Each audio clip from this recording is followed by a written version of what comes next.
Hello everyone, Assalamu alaikum. How are you all? I hope you are well. Welcome back to my channel in this new video. Today's video, how to add picture on WhatsApp group. So let's start it. At first, open your desktop. Now you can see. Now firstly, open your WhatsApp account. Now you can see. Then we can open show the new interface. Now you can see. Now click from group. Now select from all friend in the profile. Click from add community icon. Now select. Now click from upload from picture. Now you can see. Then select from desktop.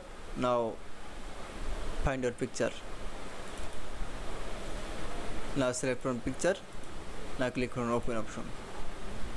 Now click from tick mark. That it's. Now you can see